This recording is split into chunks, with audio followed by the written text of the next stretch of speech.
বাবা উঠছি নে সোনকালতে আমাৰ ঘৰত কি হৈছে চায়া আমাৰ ঘৰত চোৰা চোৰ ভেট কৰিলা দেই বাবা উঠছে নাই কুম্ভকৰ্ণটোক যিমান মাতিলো সাৰিয়ে নাপায় মানে মাৰো মানে নহয় 1 ঘণ্টা আগত ঘুমিছিলোহে এটাবাৰ পৰা আৰম্ভ হলে মাই কি হৈছে হা 1 ঘণ্টা আগত মই ঘুমিছিলোহে আৰু তই এতিয়া 6টা বজাতে কি আটাবাৰ মৰি আছে এতিয়া হা চাল্লা কৰোঁ ৰাতিপুৱা 5টা বজাত লাগি মোবাইল চাই থাকিবি আৰু এতিয়া মানে উঠা সময়ত তই ঘুমাবি হা ঘৰত কিয় কি হৈছে তই একোতো গম নাপায় কি হ'লে মাই নে আকৌ দুৰ্গা পূজাৰ সময়ত আকৌ বানপানী আহিলে বানপানী অহা নাই আমাৰ যি মস্ত কলা খাই চাইকেলটো আছিল সেইটো চোৰাই দিলা আজি হা গম পাইছা নাই তই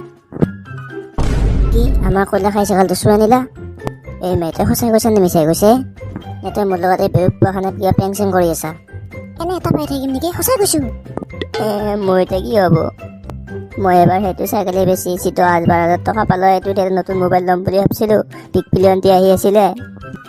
মাই মোৰ এতিয়া কি হ'ব মই এতিয়া পুৰণা ভাঙা মোবাইল লৈ দেখোন চলি থাকিব লাগিব আৰু এতিয়া এটা পাই থাকি লাভ নাই এতিয়া মুখখন ধো যা আৰু আমাৰ ঘৰৰ ভেটনা মাছজনৰ ওচৰত যা আৰু সি কি কয় শুন যা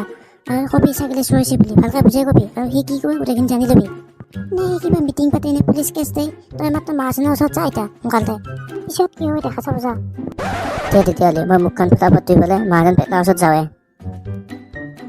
দে সোনকালে যা দেৰি নকৰিবি